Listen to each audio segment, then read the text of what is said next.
Mesdames, Messieurs, chers membres de la presse,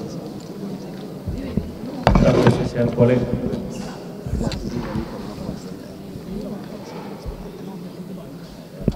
je voudrais avant tout vous remercier pour votre importante présence à cette conférence de presse qui augure des séries de rencontres avec la presse pour échanger sur les questions d'actualité, particulièrement sur les points qui intéressent notre prestigieuse institution, l'Assemblée nationale. Mais avant tout, je voudrais, au nom du groupe parlementaire, Benno Bokk Yakaar, groupe de la majorité présidentielle, m'incliner devant la mémoire des disparus du naufrage du bateau de Joola, parce qu'aujourd'hui on est le 26 septembre, qui est date commémorative de cette tragédie. Et donc dire toute notre compassion et notre solidarité aux victimes, aux familles des victimes, les victimes directes comme les victimes par ricochet. Prier pour le repos de leur âme, et surtout insister sur nos encouragements aux familles éplorées, leur dire tout notre engagement à apporter des solutions à leurs souffrances. Mesdames, Messieurs,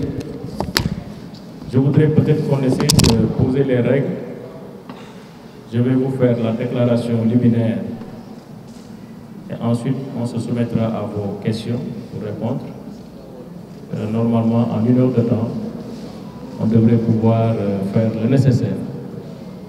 et se dire au revoir jusqu'à la prochaine fois. Mesdames, Messieurs, chers membres de la presse, le 31 juillet 2022, notre pays a organisé des élections législatives libres et transparentes qui ont permis d'élire 165 députés à l'Assemblée nationale. Ces échéances électorales consacrent la vitalité de notre démocratie et confirment le leadership de son Excellence le Président Macky Sall dans le respect du calendrier électoral républicain. Le groupe Benno Bokk Yakaar salue la maturité du peuple sénégalais qui, une fois de plus, est parti aux urnes dans la plus grande sérénité et a exercé son droit de vote en toute liberté et responsabilité. Au demeurant, le groupe Benno Bokk Yakaar remercie les Sénégalaises et les Sénégalais qui ont accordé la majorité à la coalition Benno Bokk Yakaar, qui s'engage à mériter cette confiance en inscrivant leurs actions législatives dans le sens de l'amélioration de la qualité de vie des populations. Le groupe Benno Bokk Yakaar magnifie le choix porté sur le président de l'Assemblée nationale, Dr Amadou Mame Diop, qui consacre la compétence et la loyauté d'un homme crédité d'une légitimité à la fois politique et historique. Revenant sur l'élection du président de l'Assemblée nationale, le groupe Benno Bokk Yakaar condamne vigoureusement les actes de vandalisme qui ont terni l'image de notre démocratie le 12 septembre 2022. Le groupe Benno Bokk Yakaar dénonce ces comportements, signes d'immaturité et de manque de respect à l'endroit du peuple sénégalais et de ses institutions. D'autant plus que les arguments avancés pour justifier ces comportements ne reposent sur aucune base juridique. Pour rappel, à l'ouverture de la session extraordinaire, 2 arguments ont été avancés par l'opposition parlementaire, en l'occurrence le groupe Yewwi, afin d'obstruer les travaux de la session. Ces arguments ont pour nom l'incompatibilité de la fonction de ministre avec celle de député, la mise à la disposition de candidats au poste de président de bulletin aux couleurs de leur choix. Ces requêtes injustifiées ne pouvaient être satisfaites dès lors que les dispositions du règlement intérieur ne laissent place à aucune improvisation dans la constitution de ces organes. En effet, relativement à l'argument tiré de l'incompatibilité du statut de ministre avec celui de député, il est important de faire constater que les articles 110 et 118 du règlement intérieur, qui est une loi organique, disposent que tout député se trouvant dans l'un des cas d'incompatibilité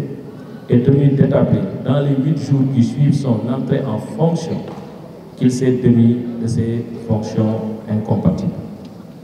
L'incongruité d'ailleurs de cet argument trouve son fondement sur le fait que le porteur de ce message, qui est le président du groupe parlementaire, était dans la même situation d'incompatibilité que les ministres et les DG dont il voulait la sortie de la salle et qui ont été régulièrement élus par les populations à la base. Concernant le choix des bulletins aux couleurs des candidats, il faut rappeler que l'élection est régie par les articles 14, 84, 85 et 86 du règlement intérieur. Et je parle de l'élection du président de l'Assemblée nationale. Ce règlement intérieur ne prévoit pour le scrutin secret que 2 bulletins, un bulletin blanc sur lequel est indiqué le nom des candidats, un bulletin bleu ou blanc rayé de bleu symbolisant l'abstention. Il est donc important de souligner que tous les présidents de l'Assemblée nationale, à ce jour, depuis que le règlement intérieur est mis en œuvre, ont été élus sur les mêmes bases. C'est donc la mise en œuvre de ce règlement intérieur qui ne souffre d'aucune ambiguïté, que l'opposition parlementaire a voulu contourner par une proposition inédite, spécieuse, sans fondement, témoignant ainsi leur ignorance des règles qui gouvernent notre institution. Face à ce blocage visant à empêcher la tenue de l'élection, cherchant ainsi par ce moyen à dissimuler leur division, parce que pour la première fois aussi dans l'histoire du pays, nous avons vu 2 candidats d'une même coalition au poste de président de l'Assemblée nationale. La présidence, ce blocage visant à empêcher la tenue de l'élection, cherchant ainsi par ce moyen à dissimuler leur division, la présidente de séance, conformément à l'article 53 du règlement intérieur, a requis les forces de l'ordre en vue de sécuriser le vote des députés souhaitant exprimer démocratiquement leur choix. C'est l'occasion de féliciter Madame la Présidente de séance, Madame Aïssatou Sow Diawara, pour la sérénité avec laquelle les travaux ont été conduits avec une intelligente abnégation, ayant permis l'élection du président de l'Assemblée nationale à plus de 99% du suffrage exprimé. Le groupe Benno Bokk Yakaar salue également la maturité du peuple sénégalais, toute obédience confondue, qui a rejeté et condamné le comportement de certains députés de l'opposition en appelant au calme et à la retenue. Il est aussi important de souligner que le 13 septembre, sur la base des mêmes textes permettant l'élection des autres membres du bureau, au scrutin secret et plurinominal, l'opposition parlementaire a accepté curieusement les mêmes conditions de scrutin, ce qui met davantage en exergue leur mauvaise foi. Par ailleurs, il faut se féliciter de la ratification des listes des commissions permanentes, dont 7 sont présidées par les membres du groupe Benno Bokk Yakaar, 5 par Yewwi et 2 par les membres du groupe parlementaire Liberté, Démocratie et Changement.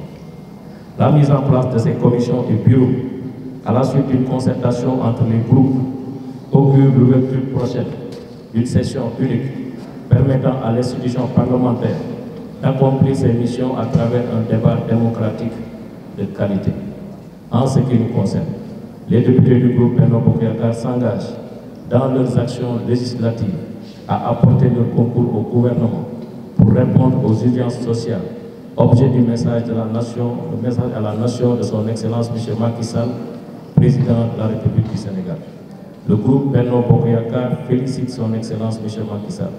président de la République, pour son message qui met l'accent sur les priorités du moment, notamment la cherté des denrées de première nécessité, les inondations, l'emploi des jeunes, entre autres orientations stratégiques. Le groupe Benno se félicite également de la nomination du Premier ministre et de la formation du nouveau gouvernement et exprime sa disponibilité à l'accompagner à travers la mise en œuvre des politiques publiques définies par le chef de l'État. Pour terminer, le groupe Benno Bokk Yakaar, sans prétendre porter la communication du gouvernement, s'engage en toute responsabilité à assumer sa mission de représentation du peuple à travers la mise en œuvre de son obligation d'information, de rendre compte et de sensibilisation des citoyens sur toutes les actions législatives et les travaux de l'Assemblée nationale. Le groupe parlementaire, soucieux d'une gouvernance parlementaire efficace et de proximité, entend inscrire ses actions dans le sens de l'innovation et de l'ouverture à toutes les forces vives de la nation, ainsi qu'aux autres groupes parlementaires dans la défense des valeurs de la République en vue d'asseoir la paix et la stabilité nécessaires au bon fonctionnement des institutions. Nous, députés de la majorité présidentielle, prenons l'engagement de participer assidûment aux travaux de l'Assemblée nationale, dans le respect de la discipline parlementaire,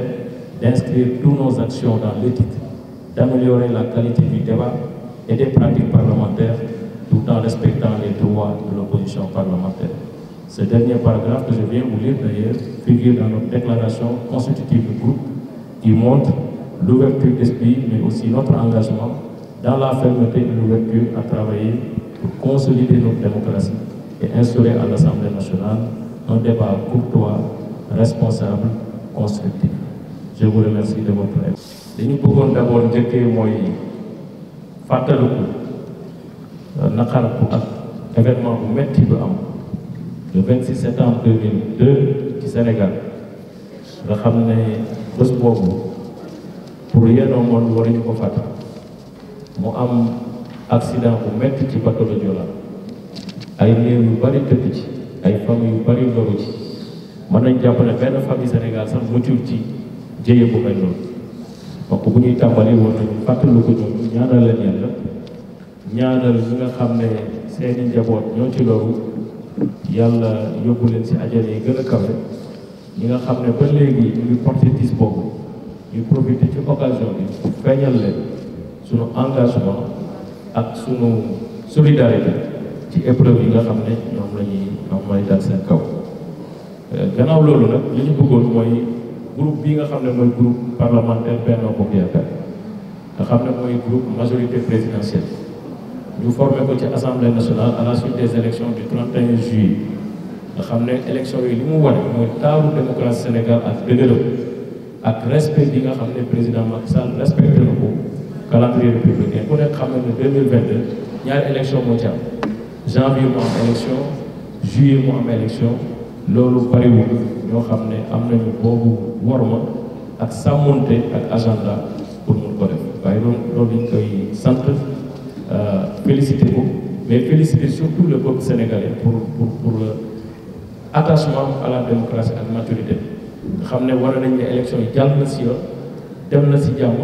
député ñu waroon fal nañ leen loolu nag dafay wane ne rek peuple bi moom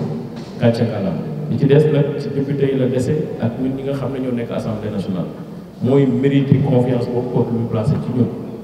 ni ñu koy mériter nag du ci ay wax du ci ay doolante du ci ay yàq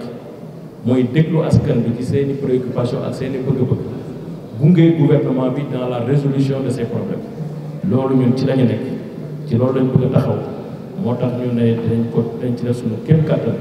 ba nga xam ne gouvernement bi nga xam ne mooy gouvernement président Macky Sall ñu koy soog a nommé ak premier ministre ñu leen di féliciter ñu ngi leen di feeñal suñu disponibilité accompagner leen ci liggéey bu am solo boobu nga xam ne moom rek mooy liggéey mooy satisfaire les préoccupations des populations du Sénégal. dinañ taxaw tuuti nag ñëwaat ci li xew assemblée nationale le 12 septembre mu nekkoon xew-xew bu metti bu triste bu yàq image de démocratie parce que jàpp nañu ne peuple bi nga xam ne ñoo ñu fal enjeu yi fa la gënoon métti te pourtant peuple bi comprendre na enjeu yi ba ànd ci ak ñun malgré la diversité malgré les problèmes ñu mën a dem dans le calme et la paix dem voter ci donc loolu leçon la bu ñu peuple bi jàngal mais dafa mel ni comprendre ñu leçon boobu le 12 septembre parce que ñun ñoo war a mën a gën a xanaa mën a voter ñeneen mais malheureusement le 12 septembre gis ngeen li fa xew yéen ñu ñëw benn opposition boo xam ne jàpp nañ ne dañu bëggul woon dem élection parce que effectivement ñu ko Olof Njaay di waxee ñaar moo man kenn te ñett du bëri ñun 83 députés la ñu am yoo xam ne dañu toog ñun ñëpp ñu waxtaan suñu biir xam ne ñun ñëpp incha allah ñun ñu am majorité absolue bi contrairement ak ñu doon wax dañu am majorité bi wax dëgg yàlla mënu am 83 ñeneen ñi am 53 ñeneen ñi am 27 ñu am 2 non inscrits ñu ne amuloo majorité bi nag ci bureau assemblée nationale lañ ko waroon voté ci palu président assemblée nationale ñoom amuñu majorité mais aussi déggoowuñu ci seen biir parce que pour la première fois dans l'histoire politique du Sénégal mu am ñaari candidat boo xam ne presque même groupe parlementaire moo leen déclaré ñaari candidat ñu ñëw taxaw xam naa ne c'était pour cacher un peu aussi seen division ak seen faiblesse moo tax ñu cramponné wuñ ci ay arguments yoo xam ne c'est des arguments fallacieux benn bi li njëkk a wax mooy assemblée nationale ministre yi amuñu fa yoon man mii yàlla xam na ne bi ma dégg ñu ne ministre yi waruñu fa toog man ministre yi ñëw représenté gouvernement bi laa ko defal ñi nekkoon foofu gis ngeen ne bi ministre Samba Sy ñëwee dafa ànd ak yeneen ministre de l'environnement mu ngi fa woon ministre microfinance mu ngi fa woon ministre actuel ministre des sports mu nga fa woon man pour ñooñu lay waxal bi ma gisee loolu dama génn ma ne bon nañu wax ministre yi nañ dem ñu bàyyi fi rek le ministre qui représente le gouvernement effectivement aussi tous les ministres sont partis mais ñu ne non waxuñu ministre yi dem ministre yi toog ci salle bi la ñu wax ministre yooyu dañ leen fal seeni population fal leen ñenn ñi ci liste nationale ñenn ñi ci liste départementale ñu dem xeet nekk ay député élu loi bi li mu wax dafa leer dafa ne bu ñu la xasee fal nga nekk ci situation d'incompatibilité am nga juróom-ñetti fan pour sa situation d'incompatibilité nga dindi ko loi bi dem na ba ne boo ko dindiwul dañuy jàpp ne fonction bi nga mujjoon a am avant ngay nekk député fonction boobu la ñuy dindi c'est-à-dire vous êtes considéré comme démis de vos anciennes fonctions mais pas de vos fonctions de député parce que loi bi dafa considérer li ñuy wax prééminence de la fonction élective sur la fonction nominative loolu ñoom xam nañ ko ba nga xam ne ki doon porté loolu boobu débat mu nekk président groupe parlementaire Yewwi il était dans la même situation que les ministres parce que frappé d'incompatibilité te mu ngi ci salle bëgg fa toog ñeneen ñi nekk incompatibilité ci ay waxam moom mu bañ a bëgg a traité boppam comme ku nekkul situation incompatibilité bëgg ministres yi génn les ministres qui sont élus donc loolu dañuy wan rek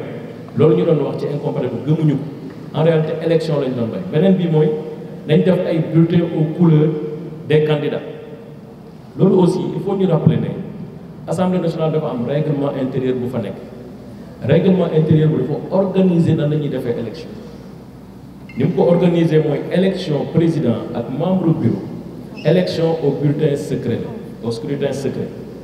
bokkul ak élection bi nga xam ne mooy li ñuy wax scrutin public ñoom nag dans un premier temps li ma jàpp ñu waxtaanee ak ñoom amoon na confusion entre les deux élections maanaam le scrutin public defoon nañ ci confusion ak le scrutin secret bi ñu waxtaanee gis nañu ne effectivement loolu mënul nekk parce que ci scrutin boobu loi bi dafa leer mooy article yi ma leen visé fii mooy article 84 85 article 14 boo fa demee dafa la indil ñaari type bulletin dafa la indil bulletin blanc boobu dañuy bind turu candidat yi ak benn bulletin bleu ou blanc rayé de bleu ñaari bulletin rek moo mën a am ci élection bi donc mënuñu improviser li nga xam ne dañ ko doon liggéey depuis le règlement intérieur est là ñu ciy fal ay président te ci falaat ay président te ci fal ay bureau ñu ñëw ba benn bés ñu taxaw ne dañuy changer les règles du jeu au nom de quoi te règlement bi wax lu leer ñëpp xam ne lii dañ ci war a tënk donc loolu moo tax daal ñuy ñaawlu li nga xam ne moom la ñu wax di wax ne ñun li ñu yónnee assemblée nationale du loolu du nekk fa di xeex di xuloo di saagante ak a dóorante dañu yónnee assemblée nationale ñun xam nañ ko le groupe de la majorité présidentielle est conscient que ñun dañu war a nekk dans une démarche de rupture maanaam réhabiliter l'image du député mais aussi wan askan bi ne ñun ñoom ñoo ñu fal te seeni préoccupation rek la ñuy dégg moo tax ñu ngi condamné li nga xam ne xew na fa ak di féliciter aussi la présidente de séance la présidente Aïssatou Sow Diawara ci liggéey bi nga xam ne def na ko ci bés boobu malgré fitnaal yi malgré saaga yi malgré lu ne dafa taxaw avec beaucoup de sérénité conduire les travaux ci ngor ak ci courage ba nga xam ne li mu waroon jël comme ay matuwaay yëpp jël na ko ba assemblée nationale fal nañu président bi te loolu la ñu bëggoon parce que li nekk mooy majorité kenn war ko mën a bloquer ci assemblée nationale dans ses fonctionnements te mécanismes yooyu mu utiliser c'est des mécanismes aussi qui sont prévus par le règlement intérieur donc madame la présidente ñu ngi koy féliciter di ko ndokkeel ci taxawaay bi mu taxaw ba nga xam ne fal nañu suñu président assemblée nationale sur 84 voix exprimées mais 83 yëpp dañu d'accord ne kii mooy nekk suñu président donc loolu aussi muy nekk palaay boo xam ne presque à 99% du suffrage exprimé kon groupe bi mu ngi sant di gërëm aussi population sénégalaise parce que bi xew-xew bi amee ñu bari jëm nañ def manipulation ñu bari jëm nañ ko présenter mais li ñu gis ci ay jàngat dëgg-dëgg mooy population yi xam nañ li xew foofu toute obédience confondue condamné nañ li fa xew wane ne li ñu def c'est irresponsable